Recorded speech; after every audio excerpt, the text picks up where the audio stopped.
The security guard didn't even blink. He looked me up and down, pointed at the service entrance, and said, "Staff goes that way." That was my welcome to my sister's engagement party. I should have corrected him. I should have told him I wasn't there to carry trays or refill glasses. But I just walked, letting the humiliation settle, the way cold air settles on bare skin.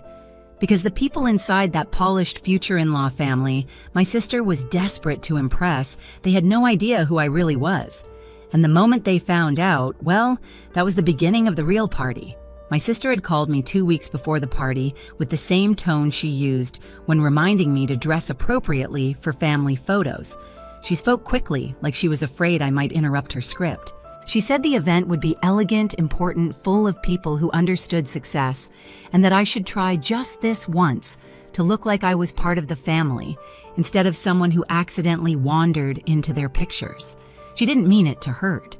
That was the worst part. She genuinely believed she was helping me avoid embarrassment. I told her I'd be there. She didn't ask anything else. She never does.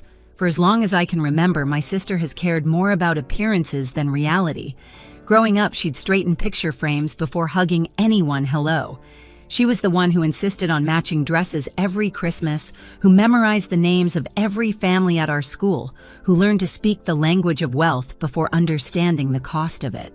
My parents never corrected her. If anything, they encouraged it. To them, she was the one destined for the bright, polished future. I was the one they quietly prayed would find her path someday. They never asked where I went when I left town 3 years ago. They never questioned why I suddenly seemed busier, more grounded, less available. They assumed I was chasing another online project, one of those vague, unsteady things they could never quite explain to their friends. I let them think that. It was easier. Walking through the hotel kitchen that night, wearing jeans and an old sweatshirt, I slipped between cooks and servers like I belonged there. No one questioned me. No one hesitated. One of the banquet staff even handed me a folded stack of linen napkins, assuming I was part of the team. I didn't correct them either. Moving quietly has always been my specialty. Meanwhile, upstairs, my sister was probably rehearsing her smile in the mirror, adjusting the dress she'd spent weeks obsessing over, trying to make sure this party proved she was worthy of the family she was marrying into. She told me they came from old money, the type of people who owned summer homes, and used words like heritage and legacy. She didn't mention that wealth fades quickly when mismanaged. She didn't know the cracks in their image were already spreading. As I waited for the service elevator, the kitchen noise humming behind me, I felt something settle inside my chest. A sense that tonight would unravel more than just a party, that the shiny world my sister wanted so badly would collide with a truth none of them were prepared for. And I already knew which direction the collision would send each of us. The moment the service elevator doors opened onto the ballroom level, the noise hit me first. Not music, not laughter, just tension, sharp, bright, and stretched thin, like an overtuned violin string. My sister was at the center of it, of course, directing staff in a tone that hovered between panic and superiority. She was rearranging the same centerpiece for the 4th time, snapping at anyone who came too close, trying to mold the room into the fantasy she'd built in her head. I stayed hidden near the catering station, watching her point at the linens. These look wrinkled. They weren't wrinkled earlier. Why are they wrinkled? A server apologized, even though the linens were perfectly flat. My sister didn't see me. Or maybe she chose not to. The groom's family stood nearby, radiating the type of confidence that comes from believing the world works for you by default. The mother inspected the floral arches with narrowed eyes, touching petals like she was evaluating produce. The father hovered behind her, performing interest while secretly checking his watch. The younger brother leaned against the bar, scanning the room like he was shopping for attention. I tried to pass through quietly, but the younger brother caught my path and stepped closer with that smirk men use when they think they're charming. "So, you working tonight?" he asked, gaze sliding down my sweatshirt. Before I could respond, he pulled a bill from his pocket, folded, casual, insulting. "If you're not busy later, I could use a drink brought up to the suite." I didn't take the bill, I didn't take the bait, I just turned away. He whispered behind me, "These staff girls get so sensitive." I felt it like a thumb pressed into a bruise. Inside the kitchen, things were spiraling. The head chef was pacing, muttering under his breath about last-minute changes. 2 hours earlier, my sister had demanded a completely different menu, then changed her mind, then changed it again. The staff wasn't angry anymore. They were defeated. One of the servers sighed, "If she sends this back one more time, I'm quitting." Another whispered. The groom's mother already complained the champagne was the wrong shade of gold. I kept peeling shrimp, my hands moving automatically as voices trickled in through the swinging doors. "Did you hear a dishwasher said?"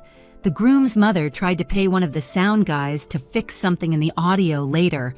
Fix how, make someone look bad. My gut tightened. I didn't need to guess who the target was.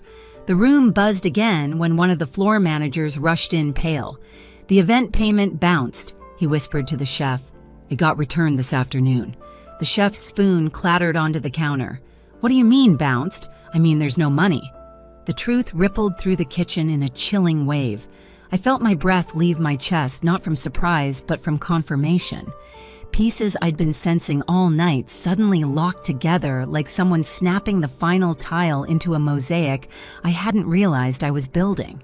The guard at the door, my sister's desperation, the groom's family's forced elegance, the bribed staff, the tension that felt like an overinflated balloon. This wasn't a party. It was a performance, and the people on stage couldn't afford the price of the show. I washed my hands, untied the apron, and stepped away from the prep counter. No one noticed me leave. No one stopped me. I headed toward the elevator that led to the executive floor, a private wing no one downstairs even knew existed. As the doors slid shut, I caught one last glimpse of my sister spinning in place, trying so hard to control everything around her, but she couldn't control what came next. "Enough," I whispered to myself as the elevator rose. It was time for the truth to clock in. The executive floor was silent in a way the ballroom could never be. Thick carpets, muted lighting, a hallway that smelled faintly of lemon polish instead of stress.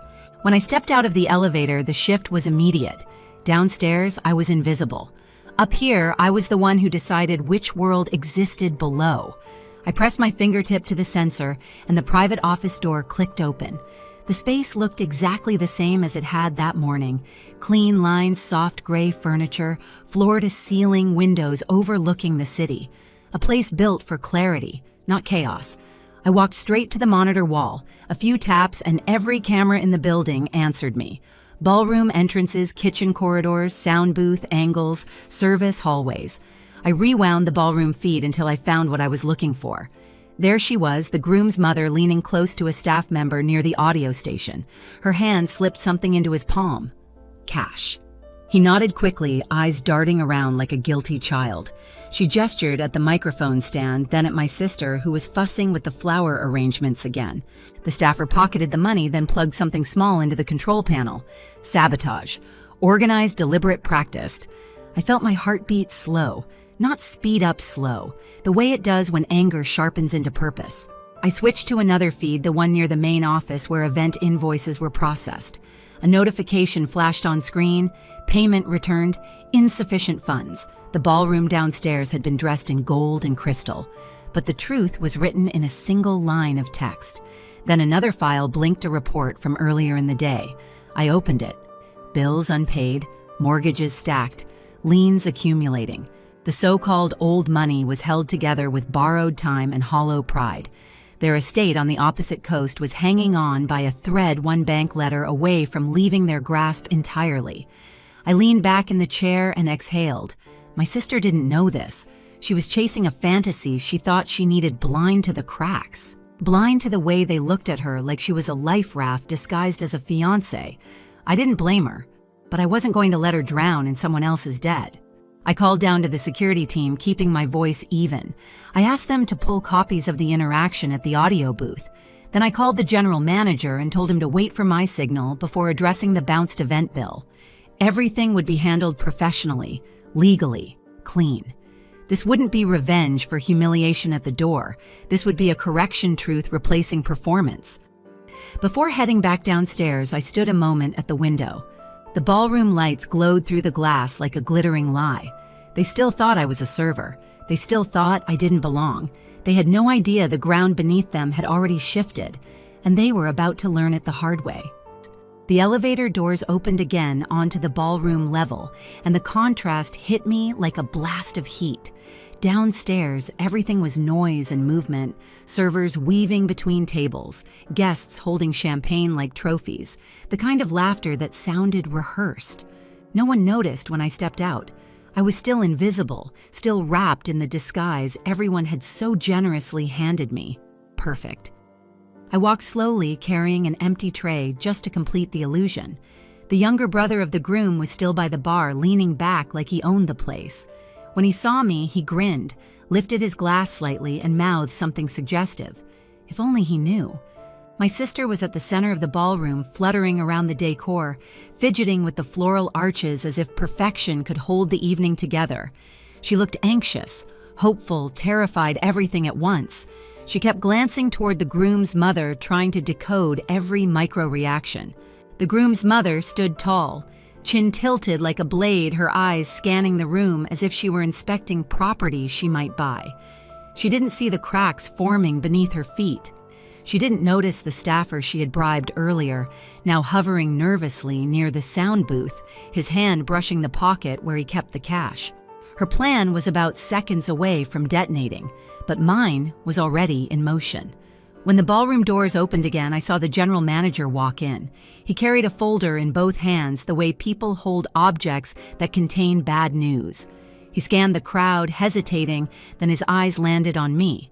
My sister raised her hand to wave him over. She even stepped forward, ready to receive whatever update he brought. But the general manager didn't break stride. He walked right past her, his attention locked on me. "Miss Lane," he said loudly. Gasps flickered across nearby tables. I let the quiet stretch. Then I folded the apron, set it on the bar, and straightened my sweatshirt. Suddenly, the room saw me, not clearly, not fully, but enough to feel something shift. "Yes," I answered calmly. "I'm listening." He opened the folder. The event payment was returned. Insufficient funds. We need direction on how to proceed.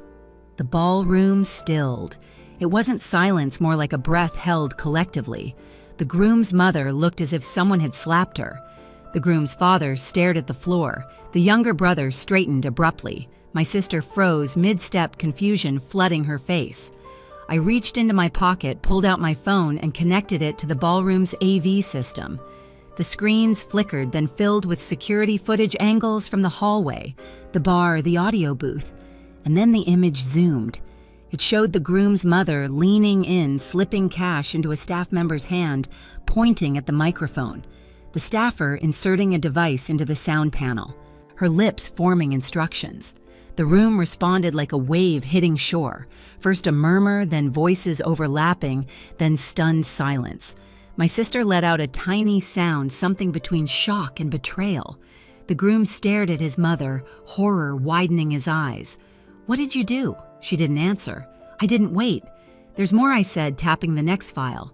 Public records filled the screens, mortgages stacked on top of each other, delayed payments, liens, warnings from banks, a foreclosure notice sitting like a bruise on the page.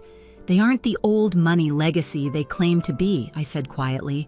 "They plan to use this wedding and my sister as a financial reset." People whispered, shocked, delighted, appalled. The groom stepped back from his parents as if realizing he'd been standing on the edge of a cliff.